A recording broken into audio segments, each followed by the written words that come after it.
VikesNow, Dustin Baker, the Wednesday, June 29th edition. Josh Frey, you are the first repeat guest in show history, so you must have done something right the first time, good sir. How are you? I'm good. I'm honored to be the first repeat. Oh, absolutely. Well, we'll talk about 15 minutes, and here's the subject manager. I teased it yesterday on the program. Let's pretend that you and I were on this show or some other guy's podcast on June 29th, 2021. And I asked you to mention five unsung Vikings players who could be stars. And what I'm not looking for is Christian Darrisaw or Irv Smith Jr., because we already know that their draft stock mandates they should be productive. And I guess I'm not even necessarily looking for stars. I'm looking for men who will stand out like we don't foresee right now. So, for example, if somebody was asked this question, let's pretend it was you 1 year ago. If you had said KJ Osborne or Armin Watts or Kene Nwangu, you would have been correct. So I want to go down the line. Hopefully you have five of unforeseen Vikings, kind of in the mold of KJ Osborne. Any questions, sir? No, pretty straightforward. Let's do it. All right. I don't know if you ranked them at all in order of most likely or not, but why don't you give me your first one and explain who and why that is? All right. So the first one, a little unorthodox. I'm going CJ Ham. Oh. I honestly thought he was going to be a cap casualty when the offseason started, just because the Rams didn't employ any sort of fullback last year. It's kind of a dying position. Doesn't really feel like there's much of a role for them in the modern offense. But Ham is he's a different dude. You know, he's got great speed. He's a willing blocker. He's got awesome hands as a receiver, caught 17 of his 18 targets last year. And I think there's a lot of flexibility for some unique different schemes for O'Connell to employ with Ham, either as a receiver, maybe some blocking. We could see maybe him line up like a tight end sort of position at some point. But yeah, he won't be a Pro Bowl or anything, obviously, because like fullback's not even a position in the Pro Bowl anymore. Yeah. So, but I feel like he's going to be a playmaker that's kind of just going overlooked at this point right now in the offseason. So yeah. It could also explain why they're so who cares at tight end too, because right now it's Johnny Munt, Ben Ellefson, Nick Muse. And if your theory is correct and they plan to use Ham in that role, and we know he can catch the ball, he's got some of the best catches of the last season were like one or two of them from CJ Ham. Before we move on to number two, I want to ask you about this. Now, I know the way the Rams did things isn't exactly, it won't be a copy paste over the Vikings, but when they debuted their 53-man roster last September, the Rams only had 3 running backs. And right now, you're looking at Dalvin Cook and Nwangu are guaranteed, like no way around that. But then if indeed the Vikings only kept 3 or 4, there's going to be a surprise cut. Not to say that's Ham, but Madison or Chandler on the practice squad or something. It's kind of a numbers game. Does that stand out to you at all that we might have a surprise running back cut? Or do you think we'll just keep 5? I think I'm looking at Alexander Madison right now, honestly. He had less than 4 yards per carry last year. He's like very much a prototypical sort of power back. He's not much of a receiver either. And if it's true and the running first offense is dead, as Justin Jefferson has said, then I don't know. I don't know how much of a use they're going to have for somebody like Madison who can't really catch the ball much. Okay. Yeah, I think that's kind of one of the lurking theories is that Madison could be the odd man out. We shall see, because it would be not in accordance with the way the Rams do things to keep 5 running backs, but new age, we'll see. All right, CJ Ham, number 1, going to, I guess, continue his production and perhaps enhance it with a different style of offense. Who is your number 2 unforeseen breakout candidate? Number 2 is a guy I wrote about a couple days ago over on Purple PTSD, Jordan Hicks at the other middle linebacker position opposite Eric Kendricks. Vikings running defense last year was just awful, especially like you get back into those linebacker positions last couple of years. Anthony Barr was banged up last year. And then you got Eric Wilson, who didn't really do much the year before. But Jordan Hicks is a guy that I think you brought him in specifically to improve that run defense. He's got 18 tackles for loss since 2020. 18 is tied for 13th most among linebackers since that time. And like I said, Minnesota needs that talent alongside Kendricks, especially if he's going to continue to be a little bit more injury prone as he gets older.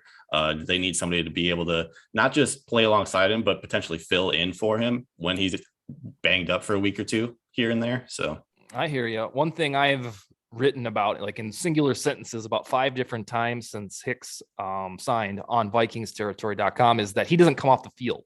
He is every down linebacker. He hasn't missed a football game since 2018. And in every season since 2019, he's played over 92% of defensive snaps for the Cardinals.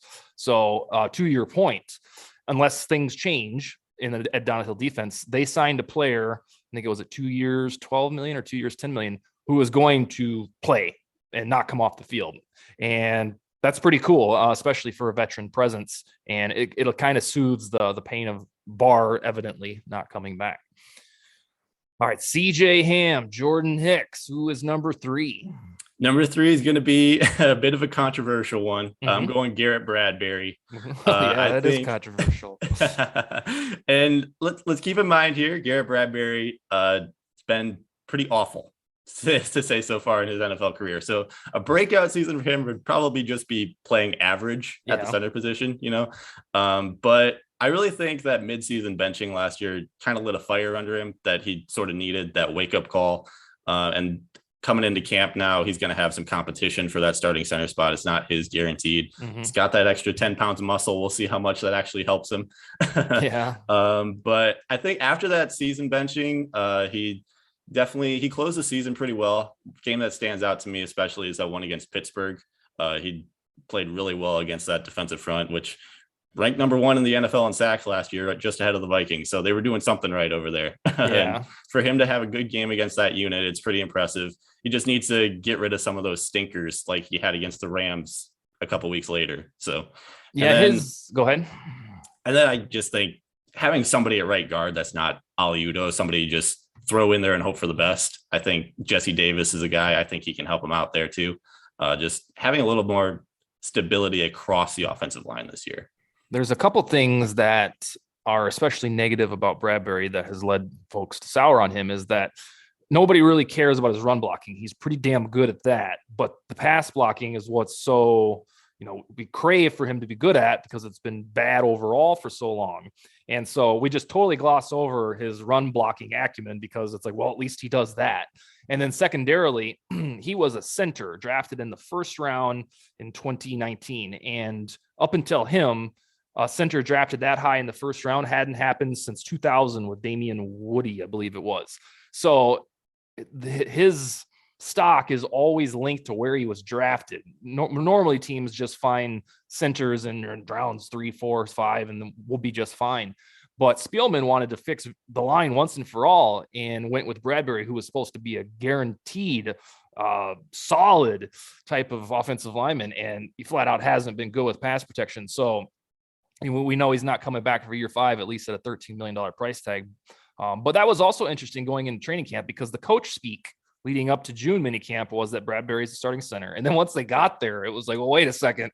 It doesn't seem like that's too crystallized yet because, Schlottman's there and who knows where they put Ed Ingram. So, but you think there's a little bit more positivity from Bradbury, huh? I think, yeah, especially like I said, those last few games towards the end of the 2021 season, I think stood out to me a little bit. Just him being able to come back from that benching and not be completely demoralized, actually seemed a little bit more motivated to play well during that stretch to close the year. I think if he can continue that sort of trajectory into 2022, I think we're in for a little bit of a different version of Bradbury this year. Okay. All right. Ham, Jordan Hicks, Garrett Bradbury. Who's number 4 on your list? Number 4, I'm going with the other rookie cornerback, Caleb Evans, Ooh, okay. The only one that's actually signed to his contract right now. I know you had Yannick on here a couple days ago talking about some of his concerns, and one of them that he brought up was Patrick Peterson playing in man coverage. Mm-hmm. And honestly, I feel like if that ends up being an issue in 2022, Caleb Evans is built to step into that role at some point during the season. He played almost exclusively press man coverage last year at Missouri. He's got great NFL size, 6'2", 198. He's got really long arms. I think he was 35-inch arms or something like that, Yeah. something crazy like that. And then he's just a physical guy. Like pretty much this entire draft class on the defensive side was just a bunch of physical guys that are willing tacklers, and he can provide some support in the run game too, which, like we talked about, they definitely need next year. So I think Caleb Evans is a guy that's going to provide a little bit more of a role immediately than people might expect from a 4th round pick. Yeah, especially if injuries hit, because he would be the next man up unless he sucks. He'd be the next man up unless Chris Boyd was suddenly better, which doesn't seem like what happened to Harrison Hand. So on Evans, he was the guy that was notoriously watched at night by Kwesi Adolphus. It's such a weird quote for for a guy who's conscious of his image, saying that one. It was like, what? Close the doors, shut the lights off, and scouted Evans. And then the other cool thing about him is I've had 2 people that have already been on this show, Wes Johnson and Yannick, who have separately messaged me and said, let's hope Evans works out because he's the coolest guy that, you could have on Twitter and social media. He's come a part of the organization. He's already saying all the right things and he seems fun. So he already has the personality part locked down. If he happens to become a starter in time, it's like, almost like a Chad Greenway, like, look, this is our guy right here, just because of that likable personality. CJ Ham, Jordan Hicks, Garrett Bradbury, Caleb Evans, and your final unforeseen KJ Osborne-like player of 2022. Final player is the one that I feel the most strongly about. I've liked him ever since the Vikings drafted him in 2020. Mm-hmm. I don't know exactly how he slipped into the 6th round, but I'm talking Jalen Twyman right now, okay. The defensive tackle. Obviously, had about as tough of a rookie season as you can possibly have. like write in a movie script or something, Honestly, yeah, you like that movie The Blind Side. Like you could throw him right into that script and he'd fit right in. It's crazy. Anybody needs a reminder, he obviously was shot last June while he was visiting family in DC, forced him to miss his entire rookie season. And he actually opted out of the 2020 collegiate season before that as well, which basically is what caused him to fall into the 6th round, I think. Yeah. But usually a fall of that magnitude, like this guy was pretty much a 2nd round prospect up until the draft actually happened. Like his stock was pretty good. And usually a fall of that magnitude is because of character issues. But Twyman, he doesn't fit that bill. He's had to work for everything throughout his entire life. Like if you read a little bit more about his story growing up, like he had a tough childhood. And then he ended up going to Pittsburgh. He got the nickname of Baby AD, Aaron Donald, who also went to Pittsburgh. And he actually, while he was at Pitt, he routinely had chats with Aaron Donald, learning how to improve his game. And then his sophomore year, he put it all into practice. He was named 1st team all ACC, had 12.5 tackles for loss, I think 10.5 sacks as well. So like for a defensive tackle in college, that's pretty good. Yeah. And then he seems like he's on the path towards recovery now. He was in the spring workouts, so seems like he's ready to go for this summer. And if he actually is fully healthy, honestly, I'd throw him in there in the mix. He could potentially be a starter at some point this season. I told, if you watched that Yannick episode, I told him about this. You must work for ESPN because Twyman's been the starter on ESPN's Vikings depth chart since Ed Donatel came aboard. Yeah. So they can't quite figure out how that it's switched to a 3-4. And so they have Twyman starting at defensive tackle. And I go on there about twice a week to figure out if they've gotten to their typo yet. But then I listened to you talk and I'm like, well, shit, they probably know something that we don't. This is ESPN, for God's sake.